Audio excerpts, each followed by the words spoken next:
All right. I got Zeke the Freak with me tonight. That's right. It's another wonderful Sunday evening, and we are here to break down the top 10 teams in the NFL draft, the top 10 teams in the NFL following the draft, excuse me. And it's kind of dynamic, those rankings, as you go through the quote unquote off season. We think a certain thing after the playoffs ends, and then teams execute their strategies in free agency. The draft happens, and now here we are. I mean, we've got June 1st coming, but that's pretty much that's all, folks. After that, you're riding with those 53 guys, and so now this is our top 10 teams after the draft, free agency, all things considered. I also heard that there's basketball going on tonight, but that doesn't pertain over here. Yes, it does. I have it on the TV right now, and I just so happen to have a parlay in Game 7 of the Warrior series. So, yeah, it does matter. Well, at least one of us celebrates the NBA playoffs. Let me tell you, pal, I'm laser focused on the fall. It may be Hey, it, so it may am be I. May. It may be May. You see what I did there? Guy sucks. But I am laser focused. Well, I will say one more thing. The only reason I say that, and you've seen this firsthand, I've sent you pictures, is I'm cashing out on the NBA playoffs right now. He is. No, Zeke is Zeke is what you call hot right now. He's rolling. I have in the last week and a half, I've made $2,400. Wow. I may have to start betting. I had a bet for this was a couple weeks before the playoffs began. But I had a bet when the T Wolves were lingering around an 8 seed, they're plus 2,500 to go to the Western Conference Finals, and I was like, hammer that, and now it looks pretty good. So it does. I kind of wish I hammered that one. Sometimes I get those inklings and I don't do anything about it, and I'm like, shit. I don't encourage betting. I don't. But also, as far as top tens go, I'm gonna probably have one now post draft. And then obviously, I know we'll probably do one closer to the season because for the most part, you kind of have what you're gonna have, but at the same time, you're gonna have those post June 1st cuts, and then you got those vets who don't want to go through training camp. Like Calais Campbell last year. A guy like that, he knows what it takes to get his body ready for the season. He doesn't need to be in training camp. Oh yeah, I'm not worried at all about a guy like Calais Campbell who has that much experience. Yeah, so got a lot of those vets end up signing on late to fill in because after the first wave of free agency, a little bit of the second, then you get the draft. Now it's like, all right, whatever holes you have left or depth you need, you can fill with vets across the board. So at relatively cheap prices. So. Well, and you also have injuries too, like in the left and right. There was always, and I hate to say it, but every year there is always an injury that like a catastrophic injury that takes place in training camp, and I hate it. But it's just the reality. It will happen this year. It will happen next year, and that'll impact where certain teams fall going into the season. But this is just right now, post free agency, post draft. Here we go. I'm going to start with my number 10, and then I want to hear yours. There's a couple teams I don't have in my rankings I think people will be surprised about. Okay.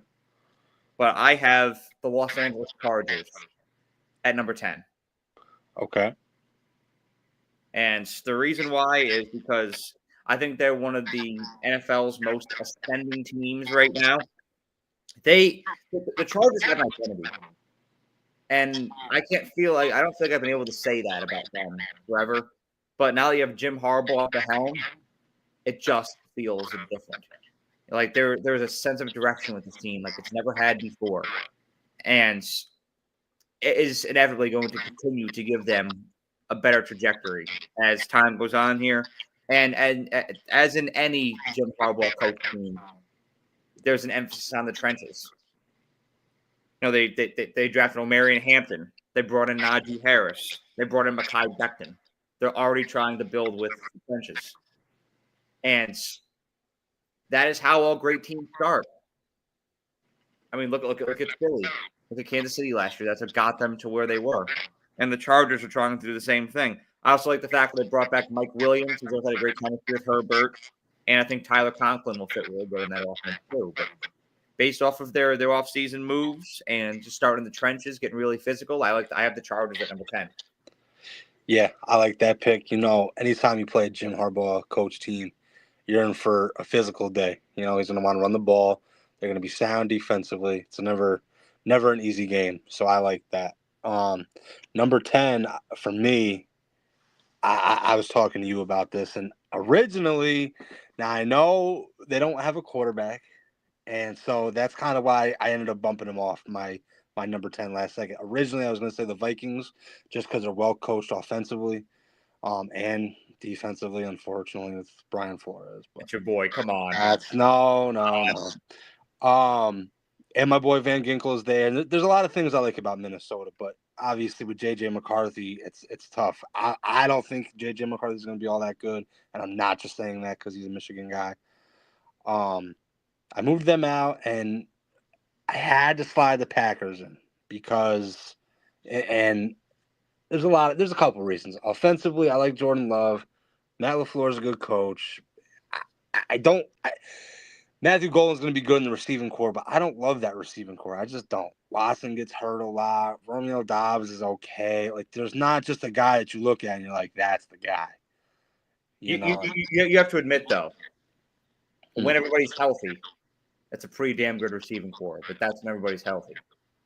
It's all right. My best word for it would be inconsistent.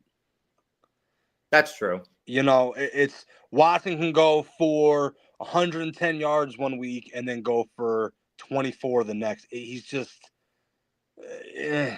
good players, but not a guy that on the game plan you're gonna, look at and say, all right, like, we have to take him away.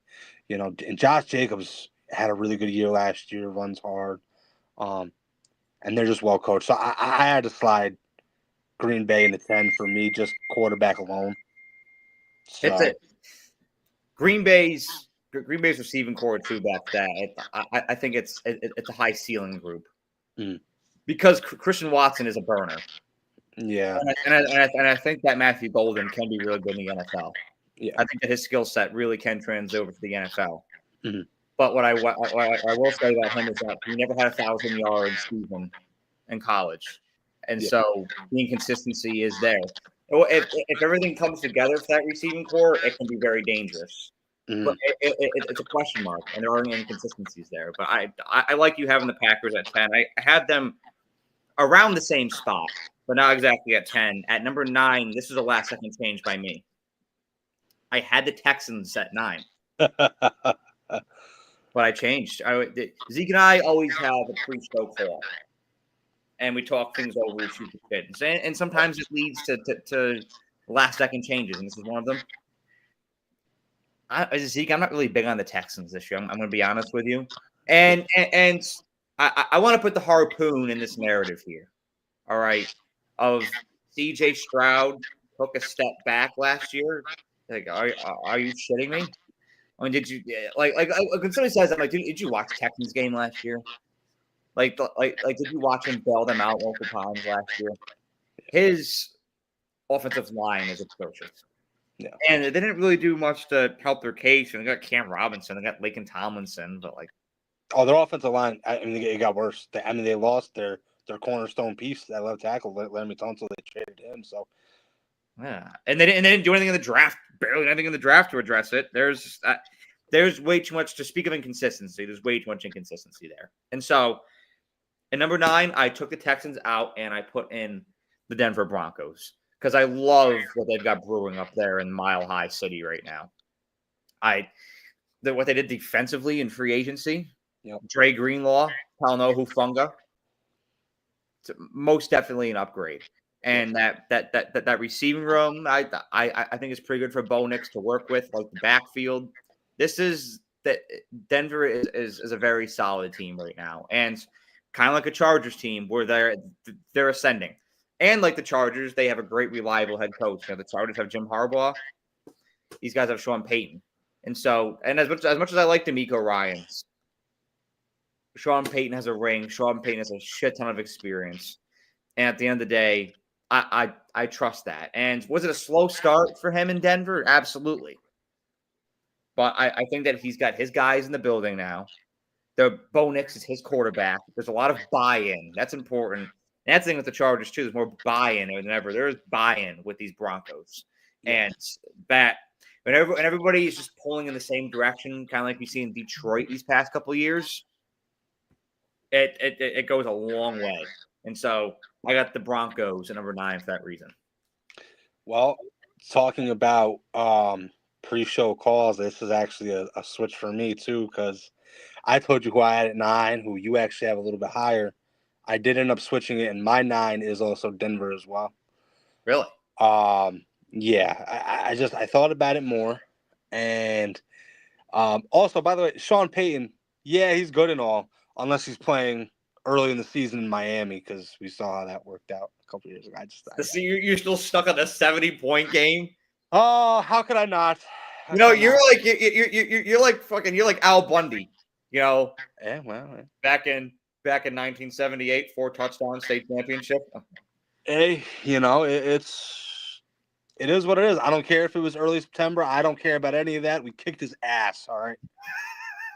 And then he continued to pout about it afterwards. I thought it was but, overall, I like what they did on defense, like you said. It's funny because they actually paid 3 years, I believe, 3 or 30 mil couple last year to Brandon Jones, who played safety for the Dolphins, who was really a more one-dimensional in the box kind of guy. And I don't coverage skills are not very great for Brandon Jones, but he excelled in Denver last year. Overall, I like the way the roster is constructed. That secondary is good. Drafting Bear in the corner to go with Moss and Surtain. I think that's going to continue to just be one of the better secondaries in the league. And Sean Payton, it's true. He's got a ring. I mean, thankful to Drew Brees, but I like what he's doing. I like I like the way he's moving. Cortland Sutton's another guy. You want to talk about inconsistent? I love Cortland Sutton, and when he's on his game, he's damn good. But that's not on every week occurrence either. So that's another team I would like to see get a true just dog at one. I like Cortland Sutton. I like him a lot. But Denver's gonna also, just like the Chargers, just like you said, they're gonna continue to get better because they got the right guy in charge to do so, and it's showing year by year. It's all leadership with these teams, and that's why you take a team like Pittsburgh, who, disclaimer, I know maybe a couple Steelers lovers watching, and to be fair, I'm not a Steelers hater. I know I get accused of that. I made a very positive video about them a few months ago, so go watch that. And they actually ended up letting me down afterwards. So. But kind of like having somebody like Mike Tomlin in that building. I mean, we've seen some Pittsburgh teams these past couple of years who their roster's been kind of sorry, if I'm not going to lie. Yeah. And Mike Tomlin still patches up together with duct tape and turns them into a 9 or a 10-win team that's a 7 seed. And when you have a guy like that spearheading everything, like a Jim Harbaugh, like a Sean Payton, you just have a different team. There's a different aura about it, and that's why I've got those two, 10 and 9 consecutively. Number 8, I have somebody that you already discussed, the Green Bay Packers. Mm-hmm. I have them a little bit higher because, as you could hear, I have a bit more belief in the receiving room, and it's potential. Mm-hmm. And I'm basing this number 8 ranking off of potential. They could very well end up being like 12 or 13. Yeah. But this is where I could see them going this year. Because if you have all those guys healthy at once, and Josh Jacobs in the backfield, I like Jordan Love as a quarterback.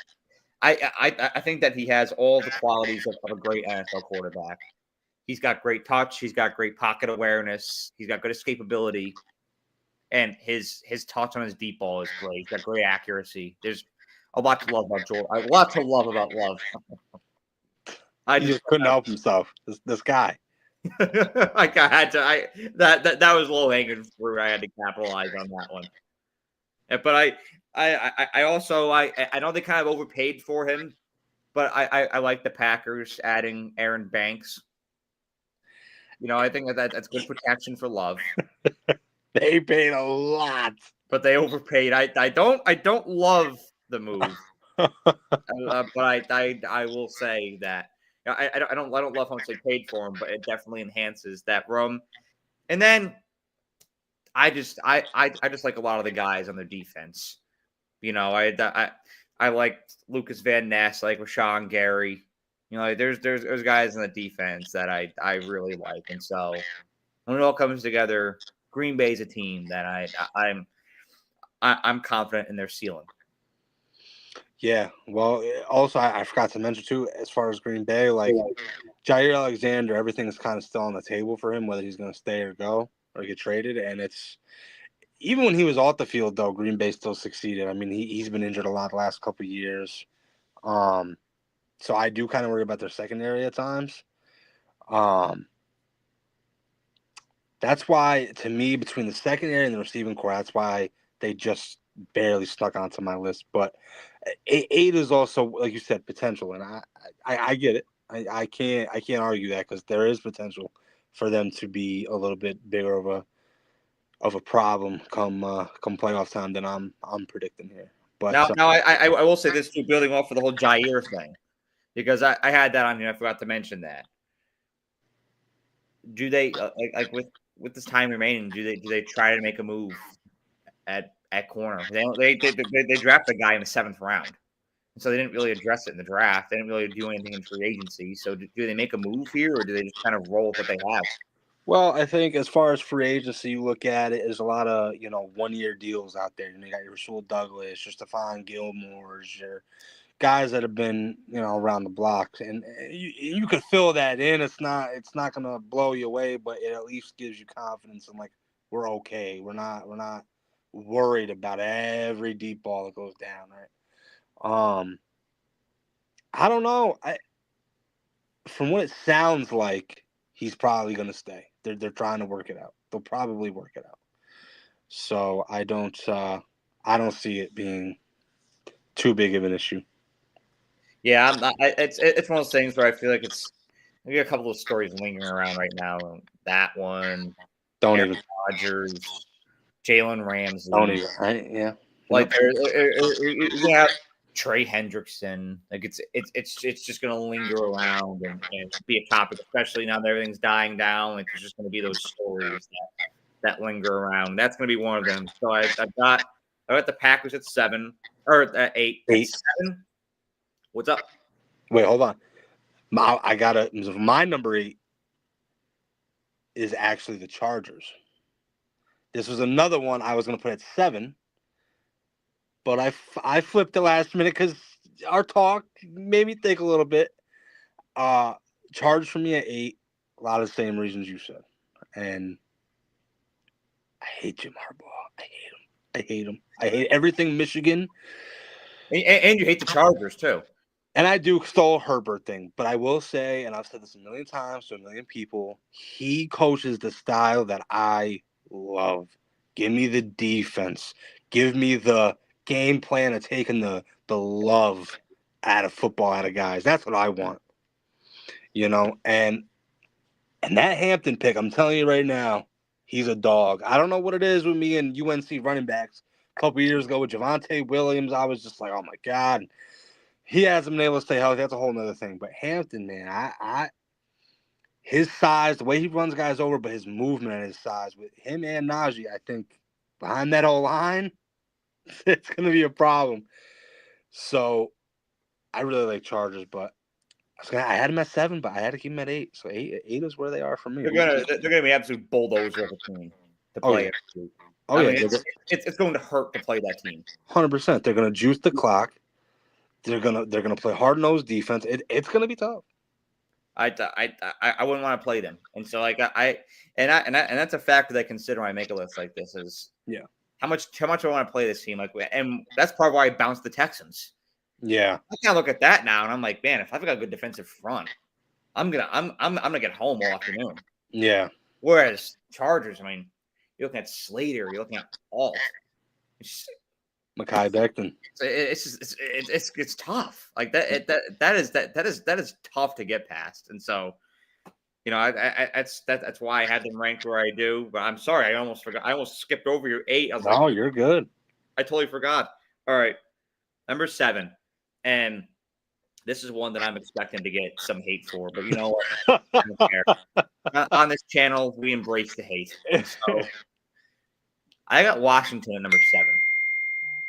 And I think that there are some people that have really gone crazy on the Commanders these past couple months. They have them really inflated in their heads after that run. And I love it. Like I'm all for the momentum that the Commanders have right now in the organization. I mean, you saw the video I put out the other day about the new stadium. Like there are really great things going on in DC. And there's a lot of reason for Commanders fans to be optimistic. But when you compare them to other teams in the NFL, I still think they're around that 7 area. People are going buku over the Debo and the Tunsil deals. And me personally, I'm not huge on either of them. Okay. Because Debo, I mean, he's had drop issues these past couple of years, and they paid a lot for him.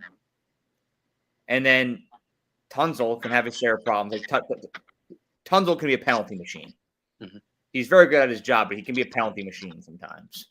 And so those are just the little things you look into. But when you're investing that much into your team, I like to take that deep dive into the guy that you actually bring into the building. I mean, remember a few years ago when everybody went crazy when the Patriots opened up the pocketbook more than ever in the offseason.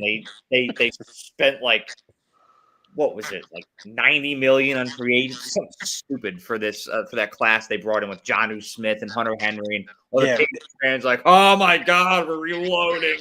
Nobody wants to see us, and you and I are just sitting there like, yeah, cool. You spent a lot of money, but what's it going to translate to? And so, granted, I don't think the moves are like that. Like I think there's some good strategic moves here.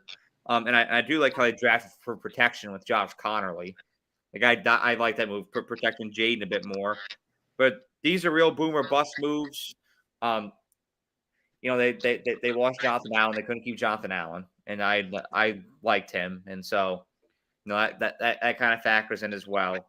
And so I've got the Commanders at 7, but they have Jaden Daniels, who's an absolute dog, and his connection with Terry McLaurin is fantastic. There's a lot of problems with this team. They can make another run like this again, but I feel like they got to get in the right place this year. So for me, number 7. Now this, I know you're not gonna like this because this is another one we talked about. Is at 7, I gotta go with the Rams, a team that you have openly supported and loved for a long time, and I like everything they're doing. You know, there's always got to be trust in Sean McVay. I mean, players love playing for Sean McVay, and can you blame them? You know, whether you're a rookie, whether you're a 10-year vet, he finds a way to maximize your value, and you got to respect coaches like that. He also just has, on a personal level, just has good connections with his players, and I got to give him a lot of props because when they went to the Super Bowl to play the Bengals, right, they went in the all-in method. You bring in, well, you already got guys like Aaron Donald and Jalen Ramsey in there. Then you're bringing in an Odell. You're bringing in a Von Miller. There's so many different egos in there, and yet that team was able to stay together and win. And that's not always easy. It takes a true leader to do that. And so on top of that, bringing in Devontae Adams, yeah, you lose Cooper Kupp, but I mean, listen, you know how it is with Coop. He's still productive, but at the same time, he gets hurt a lot. Man, your phone's blowing up over there. What? Oh my God! What is that? I gotta figure out how to. I don't know how to shut the ringer off on this thing. Yeah, goddamn guy. This is unreal. But no, go on. But no, so the Devontae Adams move I like a lot. I mean, Cooper Kupp. You know, the Rams fans will always love Cooper Kupp and what he did there, and I respect it. But you put Devontae Adams, a young guy like Puka Nacua, I think that's going to be a hell of a combo. Devontae Adams still has plenty of juice. A lot of gas left in the tank. I mean, it's hard when you have situations like him in Vegas or him with the Jets. There are hard situations to really make yourself look good, and he did it sometimes with the Jets. Now that defense for the Rams is very young, but it's talented. It's well coached. Verse last year, who was a UAlbany guy at one point, just throwing that out there. I know the Great Dane himself. Just had to throw that out there. So the Rams have a lot of good things to offer. Well coached, another team that It's not always going to be an easy one. Last year going into the year, everybody looks at the Rams and say, we're not worried about the Rams, right? And then they start playing their competition, playing teams that you would think would not handle them, but take care of business, and they're in every game. I mean, they except Phillies, but that's a whole different story. That game was not great. But I got the Rams at 7. I know you're probably gonna have them higher because you love them, but I think 7's right about because they're just young, too young on defense for me to put them higher personally. And that's fair. And their defense is the reason why I have them high is because they're youthful and they're really good. But I'll save all that for when I go with my Ram spot, and you'll see that in a couple spots, which I know. Well, probably that one will surprise a lot of people. But I was high in the Rams a lot last year, and people were, and it ended up actually turning out pretty well. So the Rams, one of those teams that I kind of stick with, and they always kind of prove me right. And so, now this is one. This is one that's going to piss some people off. And I'm ready for it. Bring it on. The Detroit Lions. I have a number 6. I have them outside the top 5, which will blow a lot of people's minds because I had them picked to win the Super Bowl last year. But a lot of things have happened since then.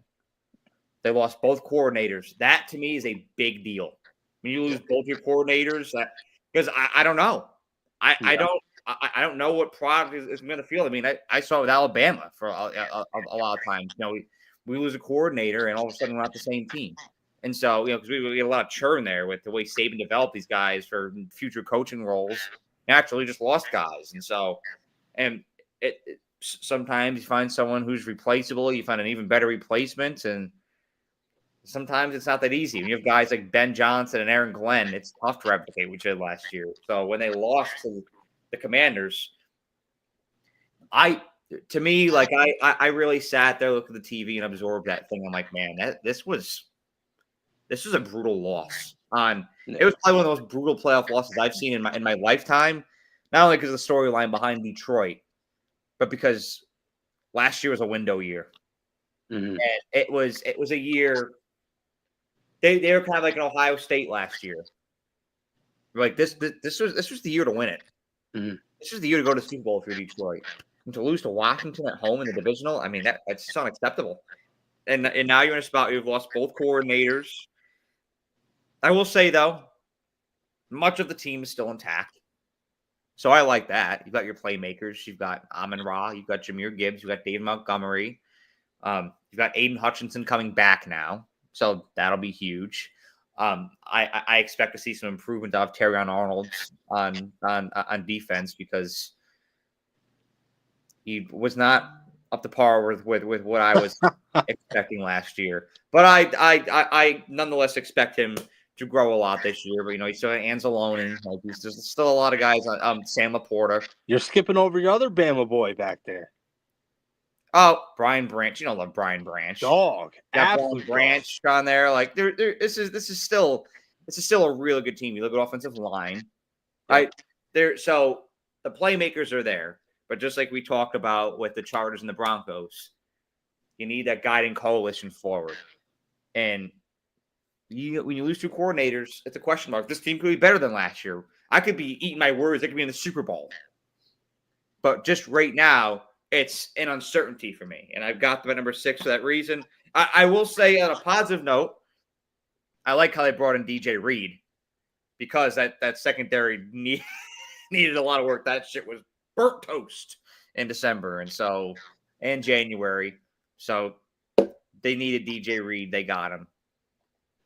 Well, as a Dolphin fan, I can tell you, DJ Reed is also burnt toast. Yeah, I mean it's something, but well, they lost one and gained one. Carlton Davis goes out the door. DJ Reed comes in. Even last year though, even when they had Carlton Davis, the cornerback room there got depleted by injuries, but it was also not the deepest either. So I worry about the secondary there. Yeah. I do. It's worrisome. Now Detroit is also my 6. Earlier, it's another one I gave some thought to. I had him a little higher. And overall, just because of what the offense has piece-wise. Defense, I'm not in love with. I mean, and even with losing both coordinators, I think losing Ben Johnson is definitely the more impactful one. Because when you look at Detroit's rankings defensively the last couple of years, they haven't been all that great anyway. But when you're hanging 34, 35 a game, it's you're not too worried about defense, you know. I put him at 6 for the simple fact that Dan Campbell, to me, that loss in San Fran 2 years ago, I'm not even a Lions fan, but it broke my heart. Yeah. Because I was rooting for them so much, and the way that he mismanaged that game. I mean, you only get so many opportunities in big games like that, like in an NFC Championship. I mean, it was there. That game was there for the taking. And he kind of gave it away. And that's hard to rebound from. When people look at you and say, what is it now? What can I have confidence in now? Right? And then you come back the next year and you lose that playoff game at home to a rookie quarterback the way you did. Then an upstart team. It's like I can't have faith that you're going to bring me to the promised land. I can't. The hope is just getting smaller and smaller, and I feel bad, man, because Detroit's been bad like our entire lives, and you want it for that fan base, you know. I mean, look on those people's faces in Ford Field when they won that playoff game. They're crying. They just for a playoff win. That's how much it meant to them. And so the way the roster is built is another one. Like I said, I worry about the defense. Offensively, yeah, it's good, but now that you have a new OC, it's you don't know what you're gonna get, and you're going to have to score a lot of points. And not to mention, Minnesota's a good team. Green Bay, good team. Chicago is just getting better, and now they got Ben Johnson. So you're in a hard division. And it seems like you're the one kind of taking a step back now. You were the big dog for a couple of years, and now you're taking a step back. So Detroit worries me overall based on what they've done the last couple of years. You still at least got to put them in the top 10. 6 is probably about as high as I could have gone.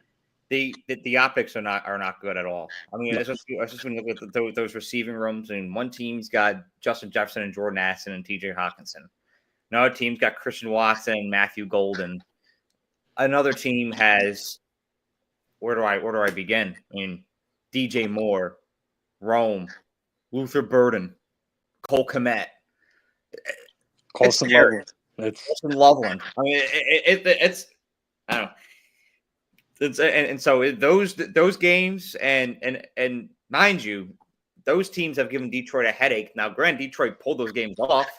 If you remember, a lot of the Chicago was a thorn in Detroit's side in 2023. Yep.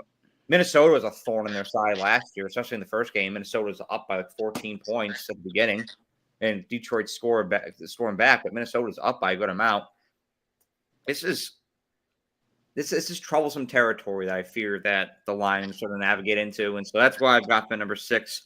Number 5, I think some Ravens people will be happy and some will be upset because I know I talked a certain way about them last year, and I've got them at number 5.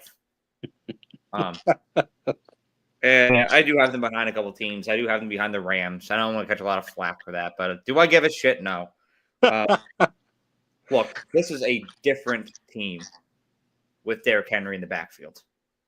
I view them differently. Do I have them at 5 right now? Yes. That's because I think there's 4 teams that are better. But that doesn't go to say that I don't value them as a Super Bowl contender now, because I do. And I didn't say that last year. I did not legitimately consider them a Super Bowl contender last year. But just seeing how they played with Derrick Henry in the playoffs, this is different. This is a different situation now. The way that Lamar flows and reads the field now, having Derrick Henry, he's so much more settled. He's making better, more confident, more assured decisions. And there's just more of a flow. It's like janky at times in 23. There's just more of a flow now.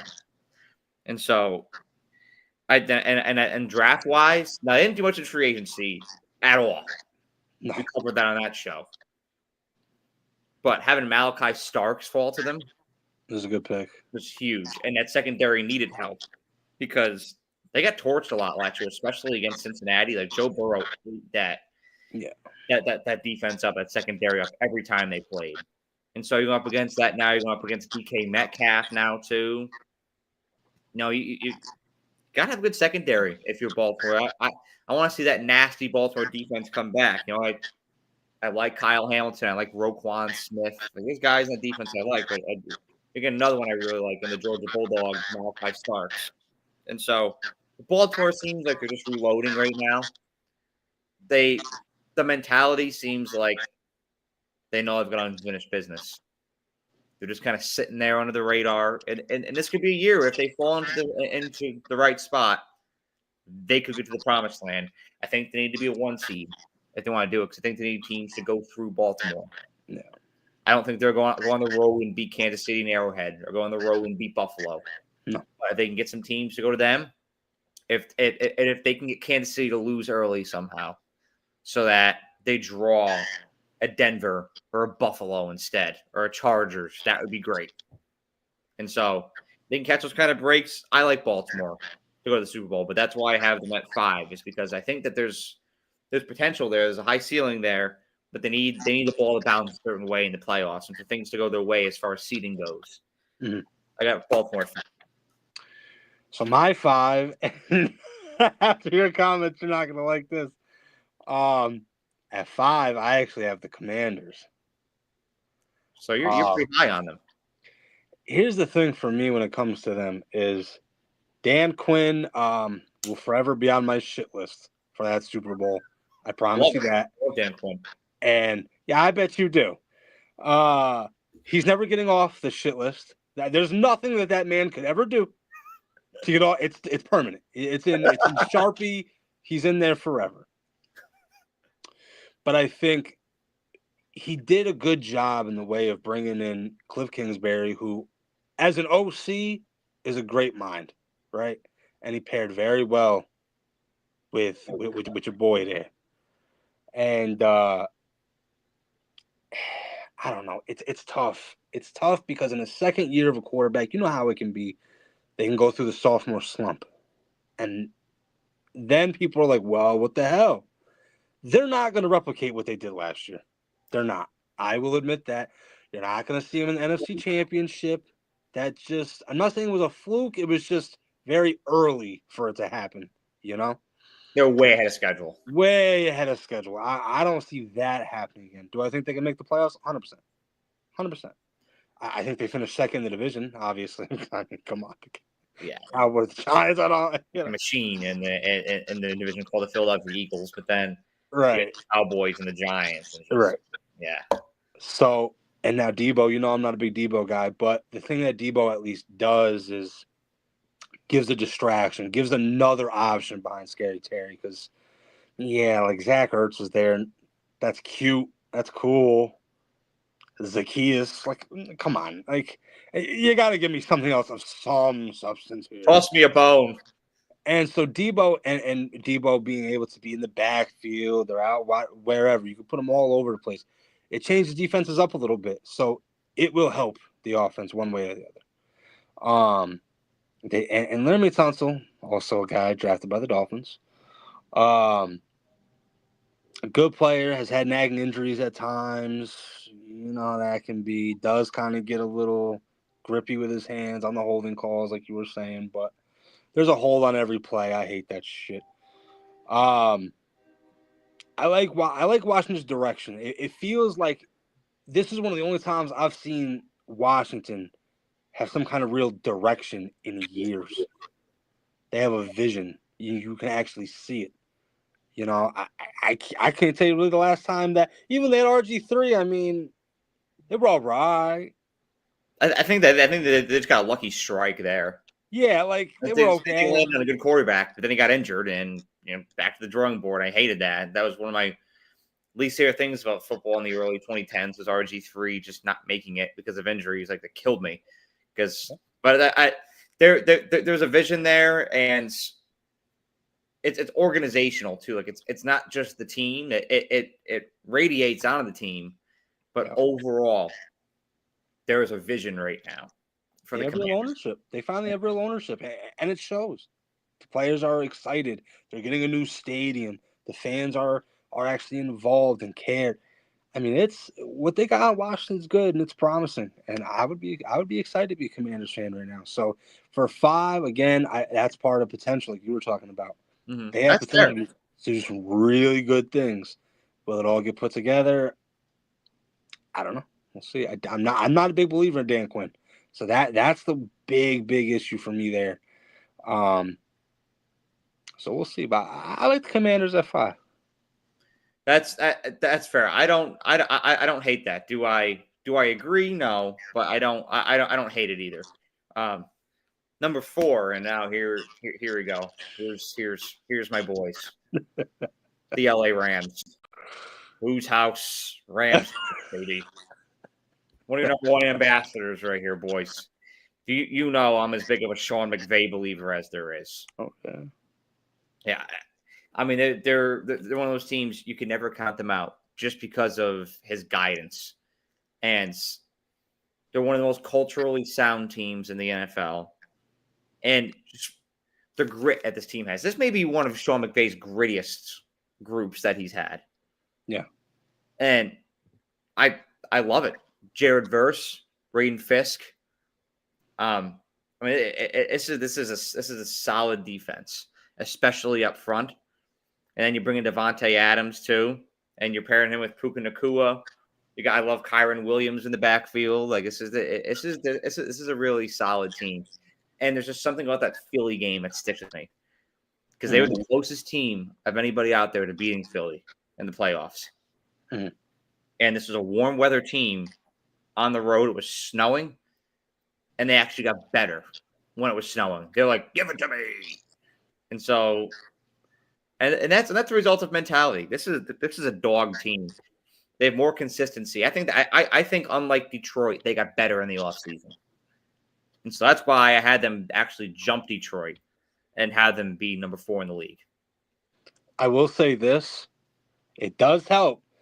Well, I can't really say that. I was going to say it does help when your quarterback has played in a lot of cold weather because Matt Stafford's played in a lot of cold weather. So when the guy that touches the ball the most is at least comfortable in cold weather, that definitely is a big – that's huge, you know? Oh, absolutely. No, because you get a guy like Tua who hasn't really played in it, and all right.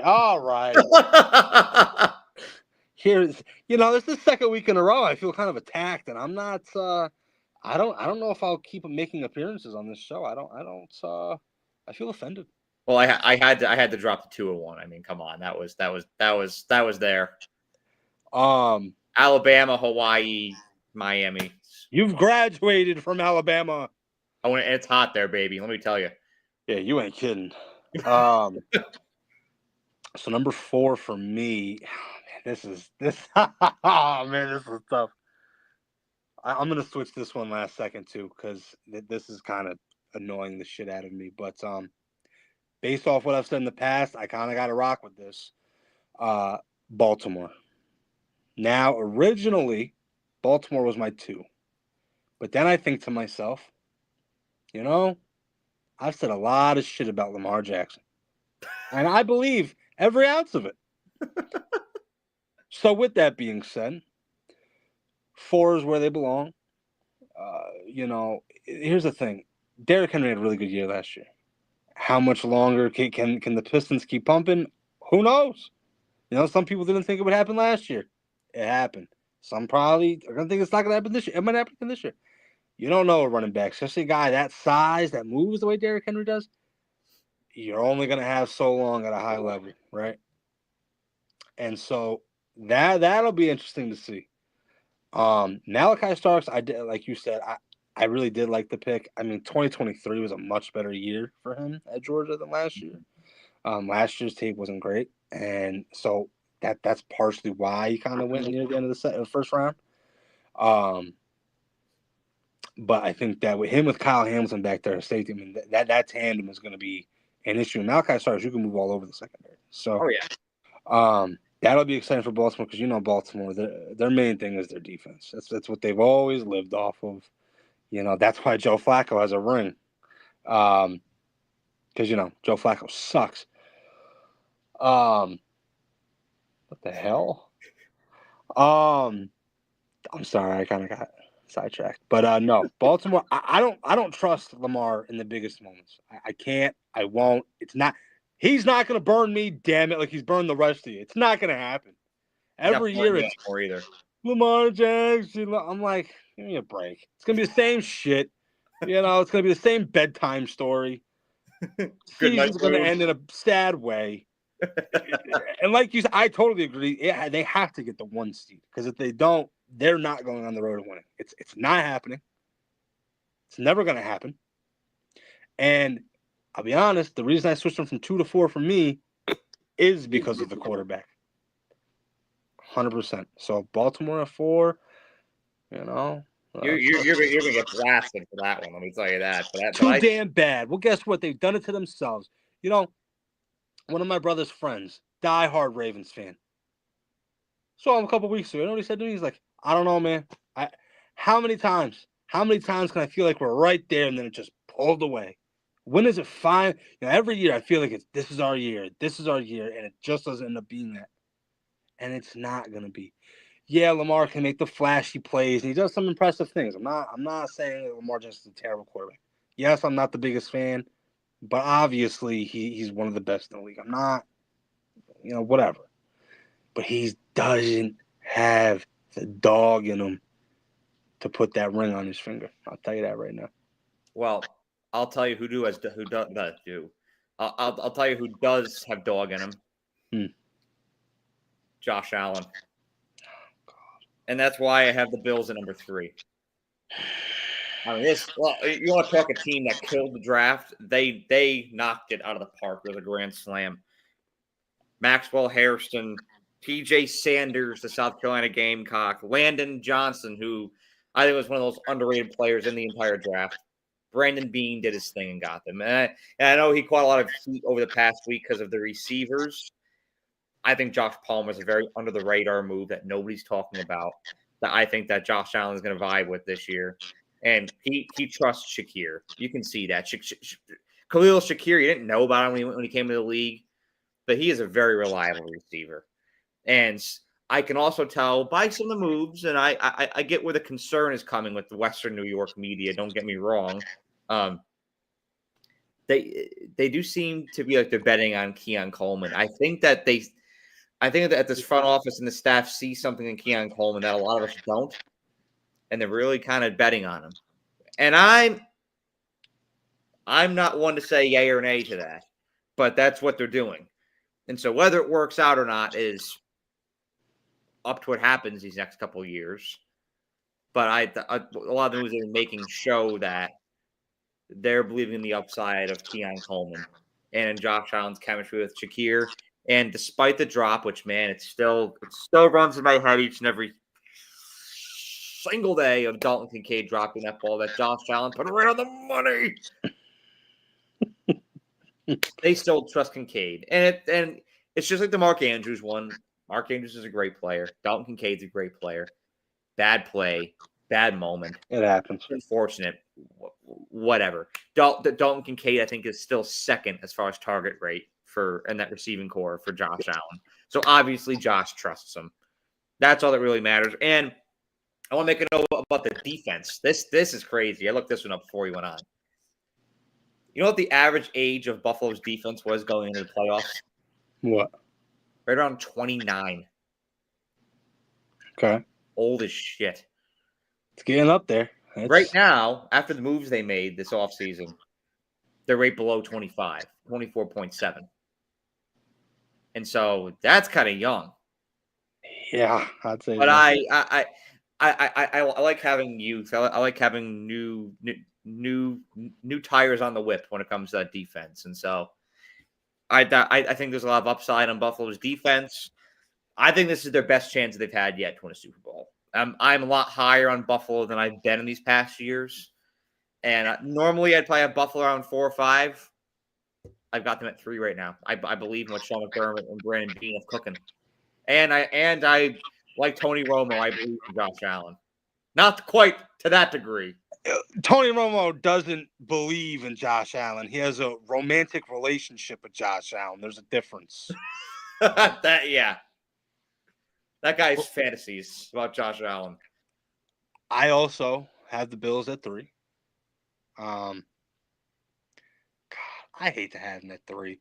I really don't even want to have them at. I'm not going to change it now. I already said it, but I'll keep them at 3.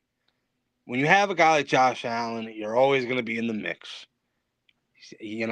I can't tell you how many times I've had to play Josh Allen, and he ruins my entire Sunday. Because not only has he thrown it all over the yard on us like it's varsity football, okay? He's also single-handedly run over half the defense. I remember when we had Kyle Van Noy a few years ago. He stiff-armed him into the earth. And I'm sitting there and I'm like, that's a quarterback, That should not happen. But it did. So with Josh Allen, they're always in the mix. Obviously, Josh Allen's best years were when he had a true number one target like Diggs. So to me, the receiving core, as far as getting to the Super Bowl, is going to worry me. Because in the biggest moments, who's going to be the guy that Josh is going to throw the ball to? Because, again, you don't always want Josh playing hero ball with his legs. It's great that he can do it, but you don't want to rack up all these miles so early in the career. You can't do it. You can't do it. Even though he's a bigger body and it can sustain longer, you know how it goes. I mean, we've seen it a million times. He's 10 times the quarterback Cam Newton is. I cannot compare him to Cam Newton. I'm not even going to be that guy. There were comparisons, which is crazy. That's why I hate comparisons. Everyone's their own man, damn it. Very true. I can vouch for that. But no. So the weapons concern me. The defense, you said, also, with the young age, that concerns me as far as late in the season when you're going up against Mahomes in Arrowhead. Like, I want some guys with some damn experience, Yeah. They brought back Tre'Davious White, but Tre'Davious White's also not nearly the player he once was, so that's not as significant. You bring in Joey Bosa, another guy that misses a lot of time, but when he's on the field, can be productive still. Ed Oliver's a mean machine. There's some things that are good in Buffalo, but they're not going to the Super Bowl. Sorry, Bills fans. I hate to be the guy wearing the Dolphin hat saying you suck, but I'm going to be that guy. You're not going to the Super Bowl. It's not your year. You're going to have to wait longer to get your first ring because that's what happens when you suck. I hate the Buffalo Bills with a burning passion. But anyway, 3 for Buffalo. They're lucky they're even getting that with me. I just put that much respect on Josh Allen. It's the only reason they're there. That's fair. And I know that having you putting Buffalo all the way up at 3, I know that took a lot of stones. So you know what? I know that took a lot out of you. So you know what? Caps off to you. Thanks. Took a lot out of me. So now, how would you feel if Buffalo was in the Super Bowl this year? I don't even really know how to put it into words. I think. You ever seen like a video of what like a psychopath looks like? No. Just flipping desks and yelling at people and completely unhinged. You're gonna be that guy that rips his computer out of his desk and just jams it in the printer. You ever seen that video? Mm-hmm. Slams it. Yeah, you'll be that guy. Yeah, I'm gonna be the guy who I don't even want you looking at me, because if you look at me just one little wrong way, we're gonna have a damn problem. He's an angry Zeke. Yeah, no, Bills in the Super Bowl would not be good for my health, the people that I love and care about, their health. It wouldn't be good. But honestly, I don't have to worry about it because it's not going to happen. So, all right, fair enough. And book it. I'm saying it now. It's May. It's the beginning of May, and guess what? You're not going to be there come February. Deal with it, bub. some strong words from Mr. Wager in Menands, New York. That's right. Well, from here in Fort Worth, Texas, we have the Kansas City Chiefs at number 2. I was going to say, our 2 and our 1s are, at this point, I think we all know, they're the same. They're the same. Yeah. Let's just let it out of the bag. Kansas City and Philly. There it is. I hate to be that guy because, the team's in the Super Bowl, but that's not why I did it.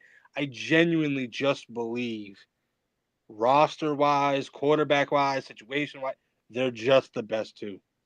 Philly is still better than everybody, and I know that everybody. Yep. I don't know if everybody really believed it or if they're just pretending to freak out. Zeke, I feel like sometimes there's these fake narratives that people create, and it's so crazy and they actually believe it. Kind of like the C.J. Stroud thing earlier. If that happened to Justin Herbert, let me tell you, if Justin Herbert took a step back like that, the offensive line, the receivers, that. C.J. Stroud, his line literally crumbles down like a damn paper candy wrapper in a river this year. And it's, CJ took a step back. An unexpected regression. Yeah, he had a really down year. Sophomore slump. He's getting destroyed is what happened. And people created the same just insane narrative about the Eagles around free agency time. Oh, God, they lost Milton Williams. Oh, my God, they lost Darius Slay. Oh, they lost C.J. Gardner-Johnson. Oh, my God, this is not going to be the same team. They're going to be just fine, everybody. Let me tell you, they nailed the draft again. Jahad Campbell. Shocker. Like that. Of course, a guy like Jahad Campbell falls all the way to them. Another team that is ahead of the curve as much as to trade up with Kansas City and draft him. Just leave it to Philly to do something like that. That's what they do. But that's why Howie Roseman's the best in the biz. He's always 3 steps ahead of literally everybody. It's not even close. No surprise there. I always trust the team that they have intact blindly. I'm not a big blind trust guy, but there's just some teams and organizations and people out there you just have to. And he's one. Thanks. Philly's one of them. Love is blind. Yes, it is. Tired of living like a blind man. That's right. But yeah, that's why everybody flipped out about Philly losing these guys, and I'm like, okay, Milton Williams was honestly one of the lowest guys on that defense as far as tackles went. Yeah, Zach Baun is the real problem. They locked down the guys they needed to. Yeah, Zach Baun was the guy you want to lock down. Jalen Carter is a guy you want to lock down. Jordan Davis is a guy you want to lock down. Those are guys. Nolan Smith. Those are the ones that I'm concerned about. And I'm sorry, corners, they're a dime a dozen. They've gone through corners like crazy in Philly. James Bradbury, Darius Slay. They run through them. C.J. Gardner-Johnson, they've had twice now. They run through these guys. The secondary guys, corners, safeties, some are generational, but a lot of them, you just run through it. And you just go draft us 2 more. Now you got Quinyon and DeJean. They're fine. And they've got those guys on a rental. Yep. So Philly is just fine. Kansas City, number 2, self-explanatory for that. Super Bowl shows everything you need to see for them being number 2, not number 1. I mean, come on. As long as you have Andy Reid, Patrick Mahomes, and Travis Kelce, love them or hate them, you have a Super Bowl team. And there's a lot of guys on that defense I have a lot of love for. George Karlaftis, Trent McDuffie. You're tranquil. It's really Nick Bolton. They re-signed Nick Bolton. They got Trey Smith back on the line. I like Creed Humphrey. But there are some guys on that defensive line. They need to step the fuck up. We need to see Jawan Taylor be the guy that Kansas City saw him being in 2023 when they brought him in. We need to see Jawan Taylor step into that. Bring the penalties way down because it's been ridiculous. Good luck. And they've also they got kind of Mike Caliendo to hit this year too, which is but Mike Caliendo is gonna have a really good year. The line got beat up in the Super Bowl and it looks like it took a step back after trading Joe Thuney, and so that component, comparing them to the Eagles, comparing them to the Bills, comparing them to the Ravens and the Rams is not great. But it's still a track record. You got to go with them at number 2. Yeah, no, I agree. Yeah, Patty's there, Andy's there. Forget about Travis Kelce, man. He's put on some pounds this offseason. He won't admit it because he'll never be that guy to admit it. But I think he's looking a little bit down the line here. I'm going to be honest with you. This I could be his think, last year. I'm sure he still loves the game, but I think he's ready. He's broken records. He's done what he's had to do. He's left his stamp on the game. Like you said, the offensive line worries the shit out of me too. Yeah. Especially when you play like a real physical D line, like a Baltimore, like a Philly, like you regress at offensive line. So how's that supposed to make anybody feel better after what happened in the Super Bowl when you got manhandled? Well, we've seen it every time that Kansas City really struggles. A lot of it comes down to the offensive line, like you saw that top Super Bowl. This Super Bowl is past. When they really start to struggle and then get into a rut, it's an offensive line. And I could see them, like, granted, we'll have the schedule released here in a few weeks. So, as far as the orientation of these games goes, we won't know yet. So I can't really speak too much on it. But I will say this year kind of reminds me of a 2021, maybe, where the Chiefs have a slower start after that Super Bowl. Because a loss like that could stick with you for a little bit. Yeah, So for sure. they're probably going to have to get their swagger back a little bit. Like, it's not like last year they came into the season swinging, right? I mean, barely lost any games. They were 8-0 at one point. Like, they were humming. Were they pulling those games out of their ass a couple times? Yeah, that Denver game, Yeah. Raiders game, a little insane. But they were hot. They came with confidence. They came in with an aura last year because of what they did the year before, winning their second straight Super Bowl. Because you know you're those fucking guys. So you go on the field and you pull those games off because you know who you are. This year, after being embarrassed on a national stage and having Kendrick Lamar perform at your halftime concert, it's going to be tough to rebound. And so Right. I can see Kansas City having one of those seasons where they start slow. I have to get back in that role again. Mahomes, they throw some interceptions early on, but I see them rebounding. It's now gonna be because of what we talked about earlier. It's gonna be tougher to win the West, but Yeah. they'll do it. Yeah, I would agree. I mean, you have to. You have to keep betting the favorite until he just finally loses, and that's where Kansas City is. You can't not look at Mahomes and say, you're that guy. You're one of those guys. So it is what it is, and that's why they belong at 2 for now. The offensive line does really worry the shit out of me, but they belong at 2. They're the second best team. They have Buffalo's number, so you have to put them ahead of Buffalo. Yeah. Until Josh Allen knocks them off, don't matter. It's there. It's there, Josh. It's there for the taking. Yeah, fuck you, Josh. Yep. That goes to the Dolphins, too. It's there for the taking. Don't even get me started. Buffalo is there. There. You see them twice this year. You also see the New England Patriots twice this year, too, who is not on my top 10, but, and to end this off here, I want to say that there are several teams who just barely missed the cut. Mm. So all the shit that I'm going to hear about afterwards, I'm going to address it right here, just so you don't have to go back and forth with me. Cincinnati Bengals secondary is like Swiss cheese. Quarterback. You've got the best receiver in the NFL. Jamar Chase is the most reliable receiver in the NFL, probably the clutchest receiver in the NFL. But as far as long as you have that Swiss cheese secondary, they're not going to do shit. And I hate that because I love the Bengals. And so, yeah. The Steelers, and I'm going to catch a lot of flack for that. You don't have a quarterback right now. So, wah.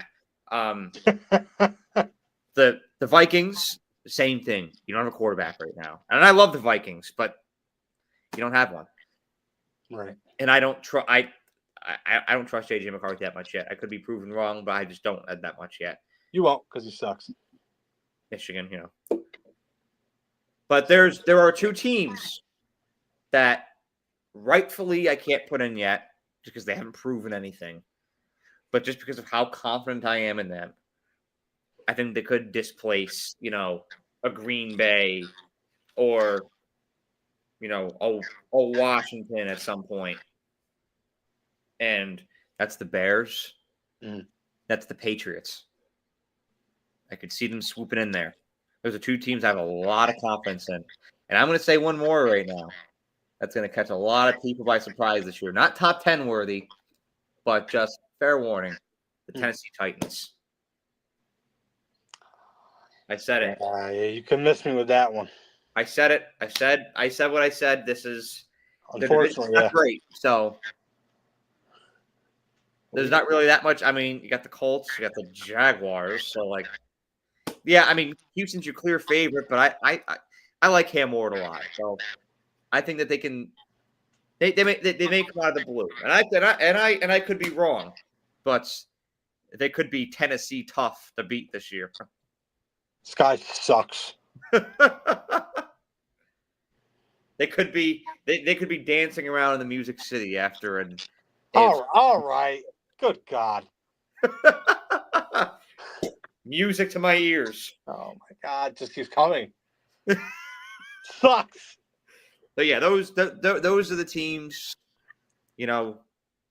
Just barely missed the cut. The Dolphins didn't make the cut either. I think they're going backwards. So I left them out. And of course, there will probably be a little group of Giants fans out there like, oh, we were the top 10. Well, yeah, no. What have you proven? Well, that's that. Too bad. So sad. Who are the teams that just missed the cut for you? Well, obviously,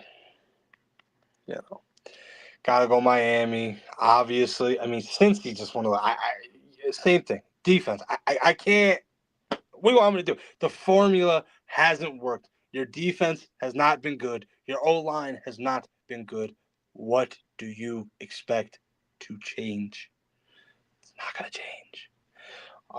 It's funny that the Niners actually are in our top 10 now. That they're kind of rebooting everything. It's crazy how 2 years ago you're in the Super Bowl. Now, now it's like, well, we're starting over. Yeah, the Niners. I didn't think about that one. They're like, if you told me that last year, if they'd fall that hard, yeah, it's crazy. But Cincy, Miami, the usual ones that sit around there, and Minnesota quarterback. That's why I had him at 10, but I had to take him out because quarterback alone. It's just there's a couple that are hanging on right there. New England and Chicago are both, like we've talked about a million times, potential. There's a lot of potential. Will you reach that potential? We don't know. But until you see it, all this is potential. And so now. I thought of another one who I have confidence in this year. It's grown on me. At first, I didn't like it, but I have confidence now. Okay. Seattle Seahawks. They're outside the top 10 for me. I probably have them around 15 or 16. But the team, I could see the Sam Darnold thing working. I could see it being a flop. I think the receiving core is pretty good. Yeah. But I could also very much see like 8 and 9 too. So 100%. And what if somebody walks up to you and they're like, "Hey, fatty, what the Dolphins had? How dare you leave the Indianapolis Colts out of your top 10? You son of a bitch!" If there's any of those individuals out there, I would suggest to seek help. Because you're talking about an organization that took Anthony Richardson in the top 5 of the NFL draft. That's all that needs to be said. So, good luck with that.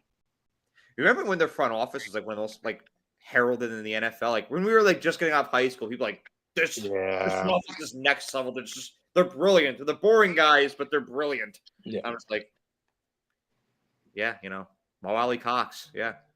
I don't think they're. I mean, I think it's a good front office, but Mr. Irsay as an owner is kind of. It's until that they're another one of those teams. There's a couple of them in the NFL right now to where until that changes, it's going to be a lot of the same old. That's right. Oh, come on. I see that the Warriors are up 27-21. Are probably going to have to get into that game here in a minute. But I want to thank you so much, Zeke, and I want to thank everybody who watched today. This was a really entertaining show, and we'll be back next week with another concept. But we'll discuss later on this week what that will be. But Zeke Wager, any final words? I'm ready for football. Yeah. Let's get this basketball shit out of the way. Let's just get to get it over with. Meat and potatoes. Let's get down to business, baby. NHL playoffs. Give me a break. Yeah, my Carolina Hurricanes. Wow, Yeah. that's so wild. Congratulations. Gives a shit. I'm like, yeah, awesome. Hat trick. Hats off. Like, great. We've only got 4 months left. We will be there before you know it. And it's going to be a great time, damn it. I can't wait. It sure will. Happy Sunday, pal. Happy Sunday. The Sunday steak has already been eaten, so now it's time for Sunday dessert. oh, Lord. I like dessert. Oh, yes. If you can't tell. yeah, you and me both. Like Paul Blart, I will always say yes to the chocolate pie with a little bit of peanut butter on the side. That's right.